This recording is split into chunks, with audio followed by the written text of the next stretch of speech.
Welcome to Algebra, Chapter 4, Section 4, Graphing a Function Rule.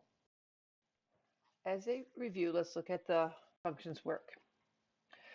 When you have an input, you put it, that's your x value, you put it into a function, and then you go ahead and you kind of figure it out. So you have 2 times 3 plus 1. 2 times 3 is 6, plus 1 is 7. Okay. For the second one, you have a -2, that's your x value, that's your input. So you have 1/2 times -2 plus 4. So you end up with a 3. And for the third review problem, we have our x value as an unknown, but our y value is -11. So we have -3x plus 1 equals a -11, and then we go ahead and we solve this to determine what our x is. So as you can see, our x value is going to equal 4. Question number 4, the inputs of a function are the domain of the function. That's correct. The domain is the x. So that is a true statement. And a function pairs every input with exactly one output. Again, that's a true statement because that's the definition of what a function is. Every input has exactly one output. So what is a graph? Well, a graph is a set of all solutions of an equation. That's what forms the equation's graph. So if you have an equation like x plus 1 equals y, the line that comes from that, forms your graph. So you could have x and y. So if x, of course, is like 3, y is going to be 4. If x is 10, y is going to be 11. But it's also the case where if x is 1.2, well, that would be y would be 2.2. And if x was 3.75, well, y would be 4.75. So there's a lot of possibilities there. So when you make a graph, this is your y, this is your x, and the line would be, for example, 0, 1, 3, 4, 1, 0, and your line would be similar to that. And this includes all of the points in there that we haven't talked about. So a graph includes solutions that often do not appear in a table. There's no way this table could hold all the possible solutions. But you need to remember that a real-world graph should only show points that make sense in the given situation. In this example, I'm going to graph the function rule y equals -2x plus 1. To do that, I need to choose some x values.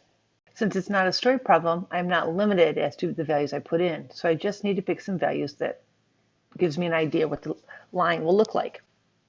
The first value I chose was -3. So -2 times -3 is a positive 6, plus 1 is a 7. So I'm going to go -3, then I'm going to go positive 7. And right there's my dot. So you see I've chosen -1. -2 times -1 is a positive 2, plus 1 is 3.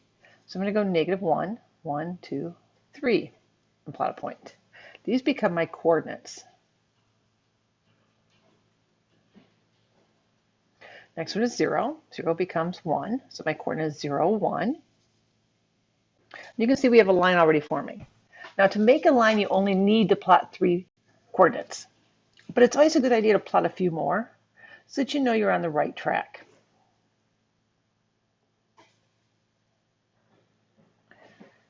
And I put a 4 in for the last one. -2 times 4 is -8, plus 1 is -7. So we have 4 and -7. 1, 2, 3, 4. 1, 2, 3, 4, 5, 6. And put a line. And you can see that I've made a line. I'm going to put arrows on both ends because this line goes on for types of graphs. Sometimes we see graphs where the points have been connected with a line or a curve. Sometimes we see graphs that contain isolated points. Now, what's the reasoning? Well, the line or the curve shows us that all the points in between the points that exist also are included. Whereas those that contain isolated points mean that only those points are included, but the numbers between them are not. We'll go a little more in depth in this as we go along. Vocabulary word is discrete. Discrete describes something consistent of distinct or unconnected elements. So discrete are those dots in a disconnected graph. It's considered a discrete graph. The opposite of that is continuous. The opposite of discrete is continuous, and that's a graph that has a line or a curve. So a discrete set may be the number of oranges sold at a fruit stand each day, because you can't sell, or you don't typically sell at least a half an orange. You sell one orange or two oranges or three oranges. A temperatures in Florida is a continuous set because your temperature may be 80 degrees, might be 80.1, 80.2, and if you have an exact enough thermometer, it might be 80.11116. And so it could include everything in the middle. So that'd be a continuous graph. Problem 1, we're going to graph y equals 1 half x minus 1. And as before, you see that we have some x variables, and we're going to put those in for the x value. We'll get a solution which makes our point. As you can see, I've filled out our table, and now I'm going to go ahead and plot the points. One note on the table, make sure you understand how I got each point, each coordinate system. So I have -1, -1.5, 0, -1, 1, -1/2, and 2, 0. Since we're not told whether this is continuous or discrete, we can assume it's a continuous line. And so I'm going to make a line, and I'm going to put arrows on both ends so you realize it goes on forever. But when you graph a real world function rule, choose appropriate intervals, it's these numbers on the line, on the axis, for the units on the axis. Every interval should represent the same change in value. So they need to be spaced the same. If all the data are non-negative, we only need to show the first quadrant. Here's an example of a real world function. In this function, we are dealing with a pounds, the weight of a spa that contains g gallons of water. So as you see, we only need the first coordinate because there will be no negative values dealing with weight or how much water it contains. So we're going to use a graph here, G0, very similar to what we just did in the cement truck example. As you can see, I filled out the table and I've got my coordinates and I went ahead and I've plotted them. But I'd like you to take note of a couple of things. Look at the labeling on both axes. The labeling needs to be spaced equally and the numbers need to make sense. So along the x-axis, which in this case is for the g value, I go 0, 50, 100, 150, 200, 250, 300, 350. That makes sense for the gallons of water. Total weight, though, I go 0 to 500, to 1,000, to 1,500, to 2,000, to 2,500, to 3,000. And because of the high numbers we're dealing with, that makes sense for total weight. Now, these are gallons of water, so it's very possible I have parts of this. So I need a continuous graph, so I'm going to have a line. Now, the capacity of the spa is 250, so I just went too far because it needs to stop right here. So I don't want to go any further than 250 because I'm not going to go over that with the number of gallons. So this would be my graph. It would not have arrows because each endpoint actually ends my graph. Remember, a continuous graph is a graph that's unbroken. So graph 11 is a continuous graph. Now, a discrete graph is a graph composed of distinct isolated points. So looking at number 12, we have distinct and isolated points. So that makes that graph discrete. Go ahead and try these, then restart the video and see how we did. So pause the video now, try these for 13, 14, and 15, and then I'll show you the answer. Take a look at how you did. Our function is w equals 3t. So I'm going to multiply 3 times 1 to get 3, and then 3 times 2 to get 6, 3 times 3 gets 9. 4 times 3 gets 12. Graphing these, I'm going to graph the points 1, 3, then 2, 6, 3, 9, and 4, 12, as you see over here. And I've decided my line is continuous because the pool water is filling throughout a given minute. So the line on the points on the graph should be connected by a line, and thus the graph is continuous. You can also graph nonlinear functions. When these do not represent a real-world situation, graph it as continuous. So we're graphing nonlinear functions. We're looking at the graph y equals x cubed plus 3. We're going to cross out any ordered pair that does not lie on this graph. So we're going to put these values in and see which ones do and do not lie on this graph. So I have x cubed plus 1 needs to equal y. So if I put negative 2 in for the x, negative 2 cubed, negative 8 plus 1. That does not work, so that one is false. If I put the negative 1 in for the x cubed, that'd be negative 1 plus 1. Does that work? Yes, it does. So that one we're going to leave alone. How about here? 0 cubed plus 1. Does that equal negative 1? No. How about 1 cubed plus 1? Does that equal 2? Yes, that does work.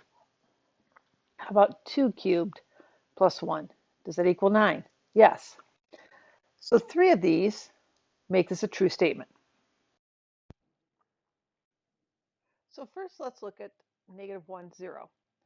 So we need to realize that these intervals are by 2's. So negative 1 is only going halfway over, but 0 means it doesn't go up or down. So this one is not working. Negative 1, 0. Well, again, this one is not working because you can go up and down on it. So that one doesn't work. Does C work? Negative 1, 0. Yep, that seems to be in the right spot. But it needs to be correct for every point. So let's check the other points out. 1, 2. Again, I'm only going over halfway because these are by intervals of 2. I'm going up to the first line because they're intervals of 2, and that also exists. And 2, 9 also exists. So our correct graph would be C. This is an absolute value function. And I wanted to graph one of these so you can see how they work. So again, I'm going to set up my table.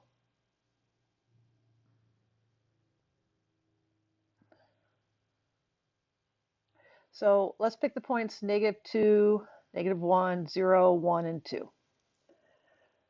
So the absolute value of negative 2 is 2. So 2 minus 4 is going to equal negative 2. The absolute value of negative 1 minus 4, well, the absolute value of negative 1 is 1. 1 minus 4 is negative 3. Absolute value of 0, 0 minus 4 is, whoops, I almost wrote 0 there. Let's not write 0, let's write negative 4. Absolute value of 1 minus 4 is again negative 3. The absolute value of 2 minus 4 is again negative 2. So the points we have, and our intervals here will be on single digits, is negative 2, negative 2. This will be right here. Negative 1, negative 3. 0, negative 4. 1, negative 3. 2, negative 2. So this will be our graph as we sketch it. Now this is a function because it does pass the vertical line test. Each x has only one y value. The y values can have more than one x going to it, but each x can only go to a single y. So this is a function, and because of the absolute value signs, you see this U, almost a V shape. I want you to take a moment, stop this video, attempt to do the lesson check, restart the video, and then we'll talk about what your answer should be. For the first question, we are looking at the function y equals x plus 3. And my friend, or our friend, used for x, used -3, -2, 1, 0, that was a -1, and 1. And those are integer numbers, and that's what our friend used. And then he plotted a discrete graph. He put the dots in there. Well, looking at this function, our friend did not need to limit themselves to integers. They could have used numbers like -1.5, 3.5, -2.25, 0.75. So what they needed to use, or at least to mentally recognize, is that our x values could be real numbers. So our graph should not have stopped at a discrete graph.